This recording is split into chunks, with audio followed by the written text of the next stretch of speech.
Good morning. Ngasi card message ngasi ko ngasi se khoi leiba pokpa numit ko. Leiba pokpa nhara se ko le apa gisu to ba ya ba ko pa ya ba mya ma le ko leiba pokpa na hai re se ko. Khoi le apa gi keno se ko number se 69 le re ko. Hadi le apa gi number se ko 69 ama le re color dana angang ba gumba kai gumba to minus na bi bi ai ko. Aduga amana ko haidi koina chak thong da ha pa ya ba se haidi red color ki cha ba ya ba pot kumba kai gumba du main taroga happy ba ya ko adu sum le no ko haidi ngasi gi tips ana haras ne ko ngasi gi tips ai ngasi gi sum to ba ya ba ko pa ya ba ko haidi ngam ga di to biyo ngam draga na haidi mathangi gumba kai gumba haida ra mathangi le apo gumba la pa to biyo ko adu sida le se ko haidi twisty numit sida ko akoina mingonda haras ne ko haidi leitaba mi amada kai amada le no ko chana thakna ba gumba le no ko kitang sidana le no ko katang ngang tak to pot sem khal le no ngang tak haidi hawai haras ne ko hawai musuri gumba kai gumba harase adagi red color hara hadi khamen sin ba gumba kai gumba dum ba ma le ko athumba angang ba gumba ko haidi athumba angang ba dum phangi da no ko akoi gi chana ba da ko adum ba le re aduga phi angang ba gumba kai gumba pibi ba phai ko adu targa di kai toge hai kan sida problems gumba kai gumba yam lei ba se ngon da hai tar ko hojik se thabak to matam da ye le palle kho le en har se ba ata ga di adu gi part to ma su phai ba se le no ko angam banung ti en khara khara hai jai ko e ngarang ngamau dra ko su ngasi gi simadi ai toge na traga haying sima toge na traga next ki week tabu toge khot ke har ga su ko adu ne ko ai sum share tok je ko adu du ma hai de ko red color gi item se hai de donate to ba phai ko hai de twisty gi oina sinai se ko adu du ma lai re aduga amana ko hadong sai gi leba pokpa an har amni na ko leba pokpa sida zung sai gi same like thangja gi dumaina hadi cleansing to ko pa ma ya re ko cleansing to ba ya re adu cleansing khatang gi wa suna tabi ta khoi gi kaino har sine ko kaino khoi gi khoi gi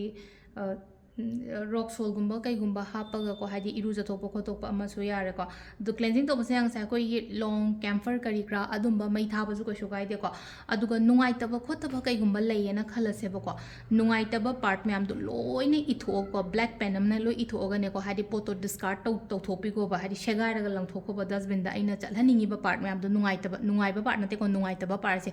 negative points negative words adum ata ne ko stress tension depression money blockages ke ka le खोले का अदुम ma'am तो हादी को इन palm pot ma'am से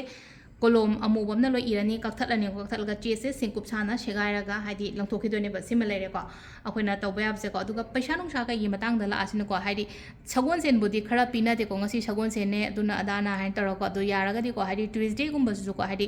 अखोगी पैसा नुसा गइगुम्बा गइगुम्बसे हादी मिंगोंदा याम का हाइना पीबा खोटपे तौबिगुनो हादी पैसा pot लेबुदुना मखलम ओइजगरेको नत्तबिदे लेनोको पैसा पुगे काइन हारागा नत्रगा पैसा खतंगा त लौगे खोटके हारगदी लापगी मोहता नोंगालगा खोला अदुमाइन तरगा अदुगे अदुमाइना गुम्बा तौबियो को यारगा हादी आई पीगदबा तौगम तौको फीस थीदोने खोतोने अदुदुना मखलम ओइगरा नत्रबिदा हादी चमतम पैसा ngata pige haragadi aduduma avoid kumba tobio ko siler ko ahambada koi card message yengase aduga timing afaba so pe yengase ko ngasi gene timing afaba kai kai lege habado aduduma su yeminarase ko card ohum katang lothokserage nungtigi lothoko dumaina ko ama khan minarase ko ado online consultations so yai ko adum book tobirak pa gani store gi number da ko offline gi oitaraga so pung je katang thengna di lakpi ganu ko thengna lakpa ta yawe aduduna yaraga di dum offline se ji june ne yum da legadam na pung ayuki pung tara dagina pung ohum phaw pung da lakpi ko offline consultations kumba adonga sai offline consultation hai tarot yeng bobudi haire ko hari isana lakpa matam da kuthi gumba jo kai gun pai biro ko hari kuthi jo dum pai biro adum hari yeng bobudi card seng ba haire ko ina bodi ko ado hari lakpa matam da isana dum keno to na to pu biro ko ano silere ko khoi card home se ko card number 1 card number 2 then card number 3 ko ahan ba khan ba yeng sira ahan ba khan sira ani shu ba khan sira tra home su ba khan tra makala se ko first khan ba yeng se first card khan ba ngai se फमगा ले को इसा से हम केम तौदंगे है तारे को तौगदब मतम ओइनो ओइबदो हजिक से को हादि फमगा सुमाइना लेगदब नते को आइदो फमगा लेदो सुरुपुदी फमगा केनोमा पाबनी खंगदे केनोमा तौबनी खंगदे अमनी खंगदे अदुमाइना गुम तौबिबदो सिदा ऐसे मतम मांगन बया देबा हजिक से लेनो को ngasi हारसने ngasi सु मतम मांगन गनो बया रगदे को अदुना केनोमा हादि कितंग हाय तारे को एगी ओइबा थबक कुंबा कइगुंबा दुमाइना गुम तौबिबो को नंबर 1 को नंबर 1 खन बंगै से को नंबर 2 खन बंगै से ले को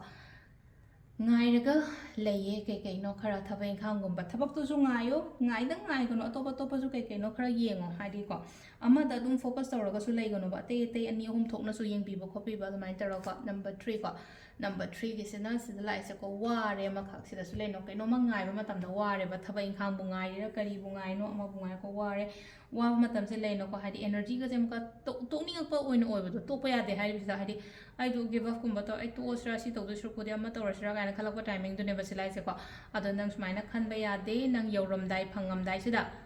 हाइदि सिदा तोक्थोकनो अन हाइरिबा सिदा को सिजना कोई कार्ड की मैसेज लेरे को टाइमिंग एन हारसने को टाइमिंग सिना अयुक की पुंग 3 का मिनी यांखै देना पुंग 12 का मिनी यांखै निपान फाउ लेरे को